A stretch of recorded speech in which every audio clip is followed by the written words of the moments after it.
Quando pensamos em orçamentação em BIM, uma das principais vantagens é a automatização no processo de extração de quantitativos e outras informações. E por que não trazer os códigos de composição diretamente do nosso modelo BIM?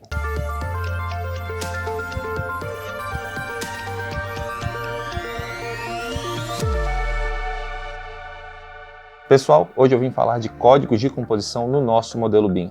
Mas quem és tu, pequeno gafanhoto? Olá, eu sou Rodrigo, engenheiro civil, orçamentista BIM e atuo no time de implementações de soluções AutoCAD. Quando começamos a mexer com software de orçamentação em BIM como o AutoCAD Visio, temos como principal objetivo a extração de quantitativos de forma rápida e precisa. E para isso dependemos das informações que estão presentes dentro do nosso modelo BIM. Após a geração desses quantitativos, a gente parte para a etapa de associação de composições. E por que não trazer esses códigos de composição, como o Sinap, por exemplo, diretamente do nosso modelo BIM? Então vou contar para vocês um caso que tivemos durante a implementação do AutoCAD Visio, onde o cliente teve exatamente essa situação para decidir se colocava ou não os códigos de composição dentro do modelo. O cliente já possui maturidade em BIM, os projetos de engenharia são feitos no AutoCAD Builder e o projeto arquitetônico é feito no Revit. Quanto ao modelo BIM das engenharias, como ele trabalhava com o AutoCAD Builder, a partir do momento que ele importava isso lá para o AutoCAD Visio, as informações já iriam de forma automatizada. O problema estava no projeto arquitetônico. Pensando em automatizar o seu processo de orçamentação, ele decidiu inserir esses códigos de composição do Sinap, por exemplo, dentro dos elementos lá no projeto arquitetônico. Elementos como portas, janelas, paredes, entre outros. Para isso ele definiu que o código de descrição desses elementos viriam num parâmetro como uma layer, por exemplo, só que ele fez isso por um longo período de tempo e acabou levando mais tempo do que ele achava que precisava. Com isso definido, ele levou esse arquivo IFC diretamente para o AutoCAD Visio e configurou para que extraísse de forma automatizada essas informações. E até aí, perfeito. Partindo para a etapa de associação de composições, que por mais que essa descrição já viesse no quantitativo, era necessário adicionar uma composição, já que é ela que vai trazer o custo unitário para o nosso orçamento. Uma vez feita uma associação no item lá do quantitativo no Visio, toda vez que aparecer exatamente essa descrição, ele vai fazer a associação automaticamente a partir de agora. Tudo funcionando perfeitamente como planejado, até que, durante o processo de implementação, percebemos que alguns códigos que foram inseridos no modelo IFC não condiziam com os códigos do Sinap atualizados. Então seria necessário alterar essa propriedade lá no software de origem, ou então alterar essas propriedades diretamente no AutoCAD Visio. Além da frustração com esse trabalho, isso acabou gerando dúvidas quanto à confiabilidade das informações que estavam inseridas dentro daquele modelo BIM. Uma vez que alguns tiveram problema, era necessário conferir todos os elementos daqui para frente para que se pudesse confiar no orçamento depois de finalizado. Outra situação foi como ficam as próximas atualizações do Sinap, com composições sendo desativadas e outras criadas. Resumindo, depois de todo o esforço necessário para inserir os códigos de descrição dentro do modelo BIM e pensando nos próximos projetos que viriam com novas atualizações do Sinap, a gente não viu uma vantagem clara em utilizar esse método. Mas Rodrigo, tu só citou problemas e desvantagens até agora. O que eu faço? Calma, meu querido. Como diria o mestre dos magos, todas as coisas têm um propósito, inclusive a sua presença aqui.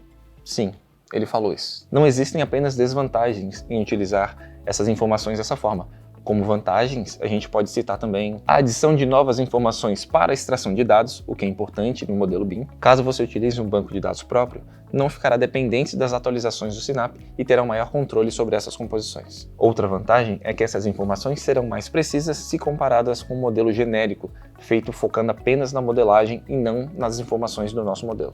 Essas informações vão ajudar o orçamentista na formação do próprio orçamento, aumentando a precisão dos itens. Como desvantagem, temos a necessidade de inserir o código de composição de cada elemento de uma porta, por exemplo. A gente vai precisar inserir uma composição relacionada à porta, à fechadura, à dobradiça, e isso vai precisar ser sempre atualizado conforme as atualizações do Sinap. Por mais que as atualizações do Sinap sejam importantes para que a gente tenha um orçamento atualizado, a partir do momento que a gente insere essas composições no nosso modelo, a gente acaba ficando presas a elas. Ok, Rodrigo, percebi que inserir esses códigos de composição talvez não seja um método mais eficiente. E o que a gente faz agora? Como uma forma de deixar o modelo mais eficiente, é interessante que a gente pegue a planilha de quantitativos e o orçamento e compare com esse modelo BIM. Quanto mais compatíveis forem, melhor a extração. Por exemplo, para trazermos a informação de porta de madeira maciça P01, dimensão de 80 por 2,10, a gente precisa que essas informações estejam no modelo e não necessariamente em um único parâmetro. Além disso, no AutoCAD Visio, a lista de quantitativos e orçamento, por mais que estejam conectadas, não utilizam a mesma descrição,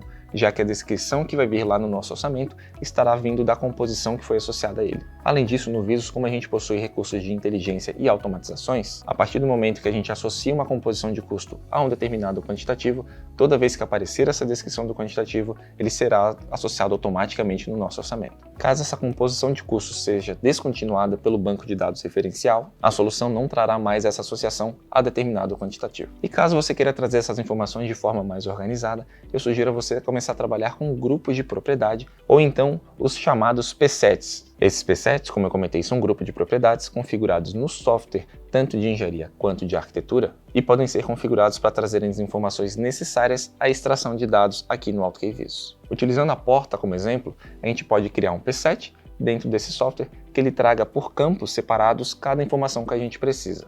Por exemplo, no campo entidade, ele vai trazer a porta. No campo tipo, pode ser madeira maciça. Outro tipo de porta pode ser como P01.